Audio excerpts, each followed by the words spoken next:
Hello everyone. In the last tutorial I was dealing with blockout, and this time I'm going to start sculpting. I'm working in Zbrush for the sculpting phase, although you can use Blender or whatever, Mudbox, I don't know, whatever other sculpting application you want to use. I just prefer Zbrush because I'm most familiar with it. So some people asked me to just do a little bit of a quick intro to Zbrush, because some of my audience they want to use Zbrush but they don't know exactly how to start. So the first part of this sculpting phase is going to be a little quick tutorial about how to get started with Zbrush, and in the second part we're actually going to sculpt the characters. So yeah, if you know Zbrush, just skip to the part where we start actually sculpting if you want. So here I've got Zbrush open, and when you open Zbrush, this is pretty much what you should see from the start. So this area right here with all these little thumbnails, this is called the lightbox, and you can disable it by clicking this button right here, lightbox. So this contains all your recent projects, and these ones over here are just like demo projects that come with Zbrush. So you can double click on one of them to open it up, or if you've got other projects saved, they'll probably be available here. But I'm going to close this, and I'm just going to go over here to the right side, and here this panel here that says tool, this has got some buttons here that's got load tool, save as, copy tool. This is the stuff that you probably use most of the time to get stuff into and out of Zbrush. So I'm going to hit import here, and this is going to open up a little dialog that I can choose which models I want to import. So let me just find my model here. So here I've got my model, my couple of models actually that I want to work with in Zbrush. So this is the model that we exported out of Blender in the last video. Now I'm ready to start working with them, so I'm just going to click the one that I want. It's the guy head blockout. So I'm going to select it and hit open, and it gives me this little notice here. This mesh contains non-standard polygons. That means when I exported it must have had a couple of n-gons left. I don't know what happened there, but anyway, if you want this to import correctly, in this case I just use symmetrical triangles only. I prefer using this. So now nothing happens, but you'll see here in this little thumbnail that your model has been sort of loaded in. So if you want it to display in the viewport, all you got to do is click and drag, and the moment you let go you won't be able to sculpt it. Before you can start actually sculpting it, you have to click this little button here that says edit, or the shortcut key for that is T on the keyboard, but I'm just going to hit edit here. And now I can start editing this this model. So let me just explain the viewport controls. So if you want to pan the viewport, you hold the Alt key and hold right click to sort of pan the model across the viewport, right? So that's Alt and right click. And then obviously if you want to rotate around the model, you just drag with the right click. So right click to rotate and Alt right click to pan. Now if you want to zoom in, this is the tricky one. If you want to zoom in, you hold Alt and then you right click and hold, and then you leave Alt again, and then you drag. So that takes some practice, and I think it's kind of hard for some beginners to sort of zoom in Zbrush. It's a very non-standard way of zooming in. So let me just repeat that. It's hold Alt, hold the right click, and then let go of Alt, and then drag your mouse, and then that'll zoom in for you.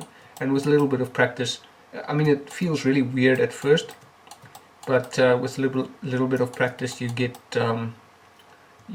pretty good at it, and pretty soon it'll feel like second nature. So another thing you probably want to know is how to snap the view. So let's say I've right click and I'm dragging, and I want the view to snap to the forward position here. So the way to do that is you hold shift when your when your model is nearing like the view you want. So if I want this to snap to a perfectly head-on position, then I just hold shift and it snaps to like the front position. Now if I want to go to the side, then I right click and drag to start rotating around, and when it gets to about here I hold shift and then it snaps into the right view.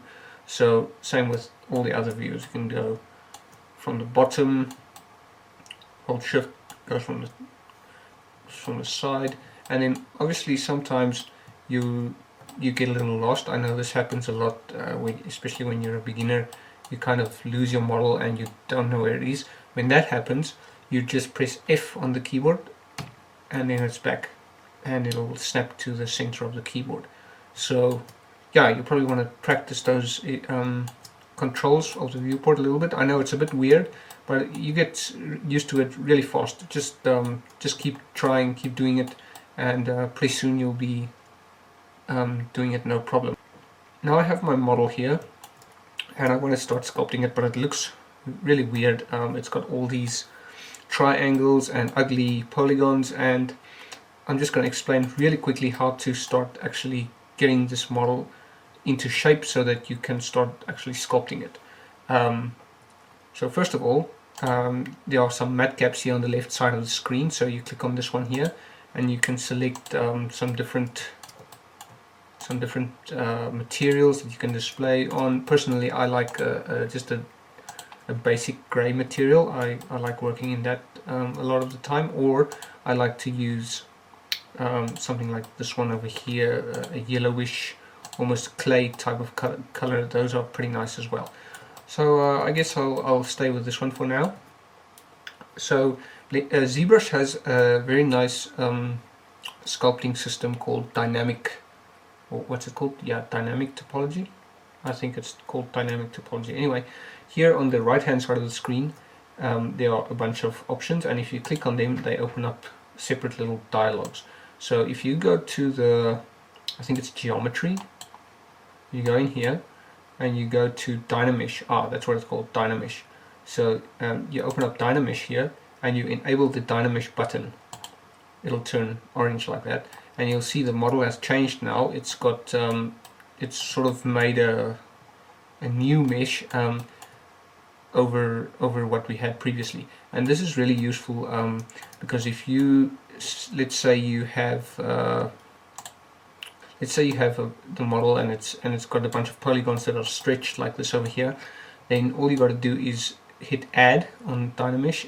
Dynamesh has to be enabled, and then you just hit add, and look at that, it made a very nice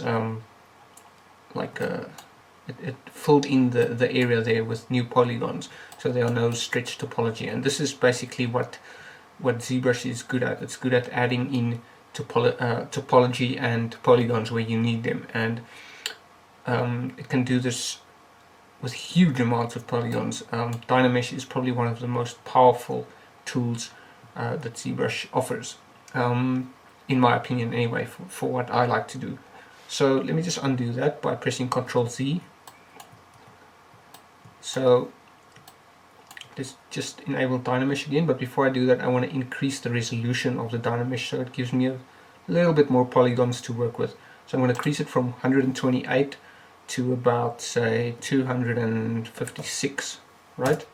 So now we've got that, we just enable dynamesh and we'll wait a little bit while it thinks about it, and now it's ready to start adding in detail. So I'm going to explain a few of the basic brushes and then we'll start actually working on this model. So the first brush obviously is the move brush. If you click here on this brush icon, it'll open up some of the brushes that are available in Zbrush. So just grab anyone here and start sculpting, but the basic ones, the ones that you'll be using the most, are probably the move brush, the one I've got enabled right now, it's right here, and then the standard brush is this one here, the smooth brush, which like most sculpting applications, if you hold shift while sculpting, it'll just switch to the smooth brush. So that's that. And then the clay buildup brush is this one over here. It's very useful. I use it probably 90% of the time when I'm sculpting forms. And then another very important brush is the what's called the damn standard brush. Now I know that sounds kind of weird, but the damn standard brush is let me just find it here by pressing D for damn standard. It's this one over here. So this brush is basically a crease brush. I'm not sure why it's called damn standard. I guess oh yeah, it was created by this guy named Damien. So thanks Damien, great brush here. Everybody uses it for creasing, I guess. So yeah, those are the brushes we use. We use the damn standard, the clay buildup, the move, the smooth, and the standard brushes. So those are the things I use the most. Also trim dynamic, by the way. This trim brush basically is a flatten brush. It flattens certain areas. So I use that as well. So also another thing you'll notice if you start sculpting is that we don't have symmetry enabled. So if you want to enable symmetry on your model, just hit X on the keyboard and you'll see this other red dot here that now means that we have symmetry. So yeah, those are the basics of ZBrush. Sorry if my explanation doesn't make much sense, but yeah, there are tons of other beginner ZBrush tutorials, so I guess I'll let you just work through this and let's continue with the actual sculpting. Okay, so now I'm ready to start sculpting. I just really quickly want to recap the brushes thing because I don't think I explained it very well in the first part of this tutorial. So these brushes on this screen here are pretty much what I use most of the time. So here we have the grab brush, or it's called the move brush here, but it's basically like the grab brush in Blender. Then we have the trim dynamic, which is a flatten brush. It just flattens geometry. Then we have a mask brush, which obviously masks geometry so that you can work on certain areas while not affecting other areas. Then we have the crease brush, which is called the damn standard brush, and really weird name, but that's what it's called because ZBrush is awesome. So we have the clay strips brush, which is the sort of the brush that I love the most. It kind of adds these nice clay strips that feel really organic and so on. So it's a really nice brush and I use it a lot.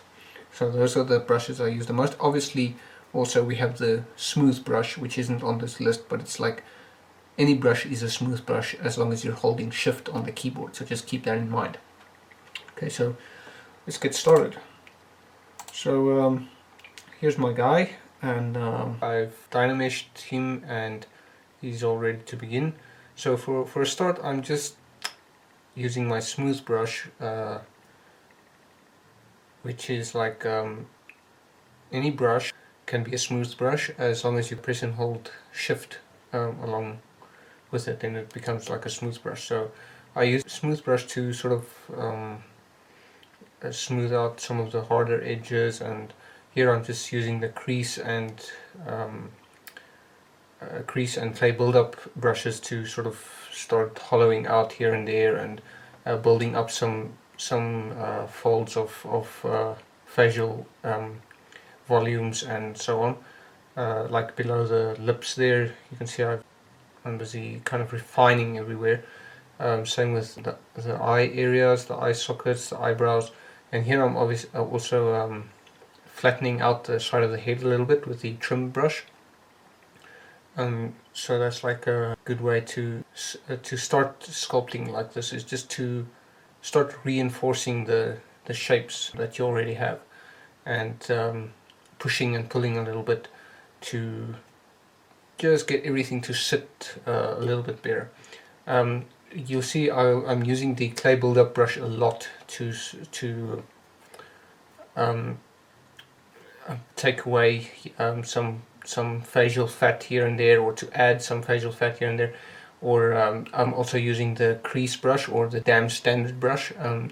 I use it a lot to sort of place landmarks, I like to call it. It's like I'm just scratching around on the surface, like here with the lips. You can see I'm sort of it's almost like blocking out where the feature is going to be. So the lips are a good example. I'm using the crease brush to sort of just scratch out where it's going to be, so I know what to start building up a little bit. So sculpting like this obviously takes practice, but once you have, if you do it with this way, that you have your base meshes prepared beforehand, it's a lot easier to actually just start to start adding like details in the sculpting phase. So it's really not, there's no real one way to do it. Any way will work, as long as you just keep the facial structure in mind and sort of have a clear idea of where you want to go. Here's here's what I'm trying to do with the mouth here. It's like the mouth, someone once told me, has to be like a horseshoe shape. So it's if you look from the bottom, from below, then the shape of the mouth, the corners of the mouth have to be sort of dented inwards. So that's important to remember. Here you can see some of the main creases that should be kept in mind while you're sort of blocking out this whole thing. So again, remember clay buildup brush and the crease brushes. They're pretty important in this early phase of sculpting, where we sort of just place landmarks and build up volumes a little bit and so on. Here I'm using the move brush and the clay buildup brushes to flesh out the nose a little bit. So you really have to, it's kind of a feeling that you start getting once you've been sculpting for a while, which brush will work the best in which situation. Like here I'm using the trim dynamic brush to do a little bit of like flattening out making some angles on the nose to give him kind of a more angular look to his nose, and I use it here and there. Earlier I also used it on the side of the head to just, the trim dynamic brush works very well to sort of create these nice angles that you see in lots of stylized characters, so that's something else to keep in mind as well. And a lot of the time you'll see me building up a volume, and then I've got the volume there, it's all built up with a clay brush, and then I come in with a crease brush and sort of sculpt around it to sort of define whatever it was, if it's a muscle or a piece of a flap of skin or whatever it is. So the eyes are pretty important. It's like, here you can see a little illustration I made of the basic structure of the eye as I like to sculpt it in a character like this. So we've got the top part of the eyelid, which is kind of overlaps over the bottom part of the eyelid, and I just sculpt it out really quickly on top of the blocked out eye using my clay buildup brush.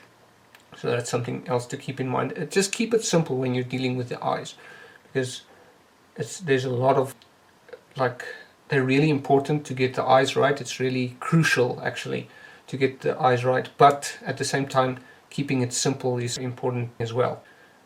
Yeah, here I'm just working a little bit on the areas around the eyes, and again, as in the last video, you can see here that I'm jumping around a lot between different parts of the face. So I'm working on the eyes, and I'm going back to the nose. Here I'm fleshing out the nose a little bit, getting it to look a little bit more chunky, and so on.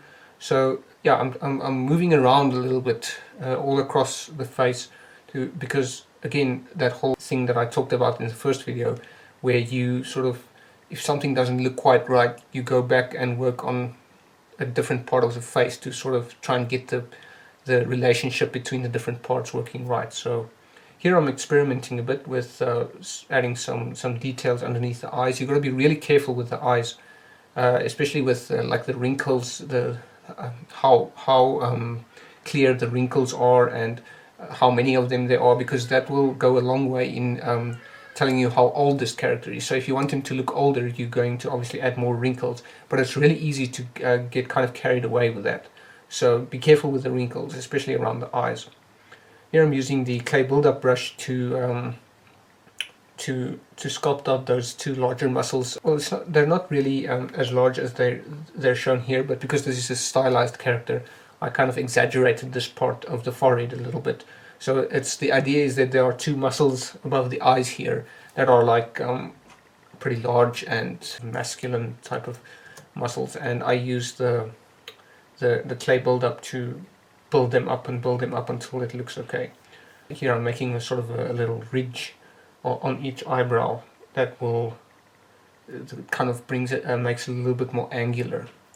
And of course the eyes themselves, I'm constantly playing around with them. So here I'm just masking out the eyes, and so that I can move them up a little bit so that they sit a little bit more snugly in the skull right there. So an important part of the eyes to remember is the area around the eyes as well, like the fat, the layers of fat and skin and so on. Having the right shape of eye isn't enough. You should have the structure of the face around the eye. That's actually the part that really makes it look believable. So keep in mind the structure around the eye, and I recommend looking at a few anatomy videos or photos or whatever. So here you can see the main thing about eyes is that they are round. So because your eyeball is obviously a sphere, so you have to sort of sculpt the eyelids so that they are also kind of almost like a horseshoe shape. Same idea as with the mouth. It's like a horseshoe shape. That is like the corners of the horseshoe are literally into the face, and the middle part of the eye like sticks out a little bit. So it's like a spherical shape. Here I'm just making the eyes a little bit larger to see how that looks. Okay, jumping back to the lips. So here I'm using the crease brush to define where the mouth actually, the middle of the mouth is, and also the chin there, that fold of skin just below the bottom lip there. And here I'm defining the upper lip, again using a crease brush. I forgot to mention actually in Zbrush, if you use any brush, if you hold Alt, it does like the inverse. So if you're using a crease brush, if you hold Alt, it will crease outwards instead of inwards. Just something to keep in mind as well. So here I'm doing the lips, and you can see the general idea of the muscles beneath the lips. So there are 2 larger muscles on the bottom lip and 3 smaller ones on the top lip. I'm not sure if that's actually anatomically correct, but it works pretty well if you think about it that way, in the way I made in that little illustration there. It works pretty well to kind of sculpt it out if you think about that. So here I'm just tweaking the hair a little bit to kind of, again, this hair isn't permanent. We're going to replace it with real hair. We just have it in here because, you know, I want to see what it's going to look like with hair in the end. Okay, the ears. So the ears are, I decided to go with very simple, basic cartoon-like ears, and I think that's important. If you're doing a stylized character, you may have to make sure that every part of every feature on the face is also stylized. So you can't have, for example, a hyper-realistic ear and then come back and have a stylized nose, or vice versa. If you're going to have one stylized portion of the face, then pretty much everything has to have some element of stylized exaggeration. And I've made this mistake. I've made like hyper-realistic eyes perhaps, but then the nose looks like it's from a cartoon, and it doesn't really work unless you want to go with that for some reason. But yeah, in general it's better to kind of keep this stylized element in mind as you're doing each part of the face, and kind of compare them to make sure that you're on the right track and that everything's kind of consistent. Here I'm just using my crease brush to define different parts of the face, like those tendons on those muscles on the neck right there, and using the trim brush to trim away a little bit of stuff that's just kind of tidying it up a little bit. Here I'm using the crease brush again to define the jaw a little bit better. Yeah, it's just a matter of refining as you go along. So crease brush again, and now I'm pretty much, well, I'm using the crease brush a lot more often now that I have my main forms sculpted out. Now I've got my crease brush that is doing a lot of work now, because I've got my forms, but now I need to define them and kind of sharpen them out a little bit. And the crease brush, or in Zbrush it's called, like I said, the damn standard brush, is great for defining the forms that you already have. So I'm using the crease brush quite a lot now, just to define what I already have.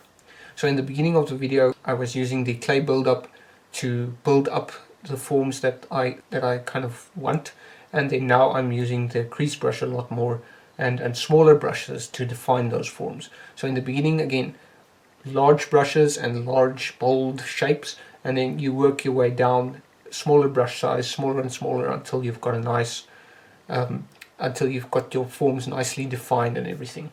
So yeah, the main thing that I want people to take away from a video like this is try to work from large to small. Start with large brushes, build your large forms, go smaller to the medium-sized forms, and then to the tiny little details that, like the wrinkles and so on. So that's the general idea when you're sculpting like this. And again, keep it simple.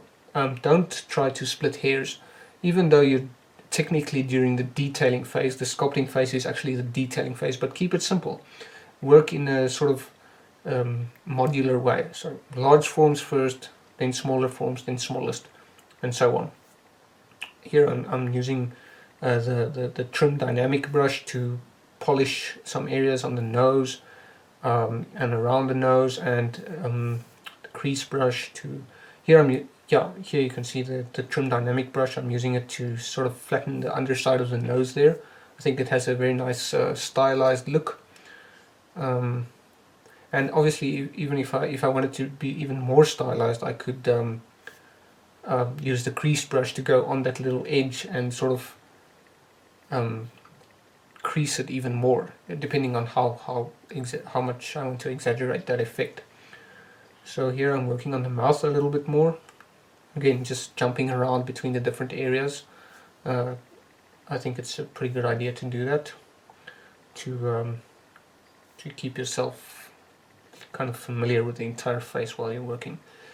Here I'm adjusting the shape of the lips a little bit, and yeah, I think this is almost pretty much done in terms of shape. I've got it's a stylized character. I've got a nice bold simple shape, and everything's got nice character, so it's ready to take further. And now traditionally in sculpting you could also add in all the little tiny details, the pores and all that stuff, but I'm not going to do that in this video because I'm actually going to do that in during texturing, so just keep that in mind as well. So now it's time to disable the symmetry. Very important step if you're doing characters. Now if you're doing a character that's going to be animated, then you don't need to disable symmetry because you need a perfectly symmetrical face so you can rig it. But I'm not going to rig this one really. So I've disabled the symmetry, and that's important because no human face is absolutely symmetrical. So you can see I'm pulling different parts of the face around a little bit, sort of exaggerating, like giving a little bit of an expression, and skewing the nose a little bit, make him look like maybe he's been in a couple of fist fights, pulling up the corner of one of the mouth, one of the corners of the mouth, and just giving a little bit more character. If the face is perfectly symmetrical, it looks a bit unnatural, so definitely keep that in mind. Do this at the end of your sculpting phase, and only if you know you're not going to have to rig the character, because obviously if you rig the character, then you're going to desymmetrize the face after you've done the rigging. So here I'm just doing a little bit of cleanup work on the neck there, adding those two big neck muscles on the back there. Not really necessary because he's going to render it from the front, but here I'm adding a few smaller details, small wrinkles. Again, go easy on the wrinkles, especially with the eyes. It can make your character look far too old if you're not careful. Here I'm adding a few more wrinkles on the chin, maybe results of some old bar fight or something, I don't know. And just redefining some of the stuff. And again, so sculpting, that's basically it for sculpting. You just go place some volumes and refine and refine and refine until it looks like something you have. Push and pull stuff around and lay down large forms, refine them, push them around, rinse and repeat, sort of, you know. So yeah, that's all there is to sculpting. If you get enough practice, it just gets easier. So So I just recommend keep it simple and get a lot of practice, and you will it'll basically solve itself. So yeah, that's the sculpting phase done. So we've got our forms, we've got everything done, and like I said earlier, the really tiny details, like the tiny pores and stuff, that's going to be done in the texturing phase, so you don't need to worry about that, unless of course you want to sculpt in the tiny details, but then there's some extra stuff you got to worry about. And you know, for a stylized character like this, it really isn't necessary to sculpt in those tiny little details. That's generally done in more realistic characters. That's sculpting done, actually, and I'm sorry if this isn't exactly what you were expecting.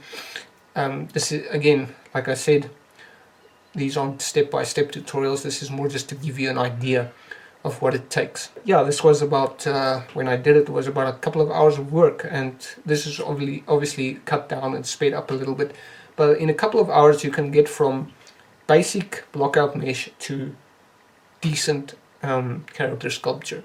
And that's what I want you to take away from this, is that it's really not that hard to get a decent sculpture out.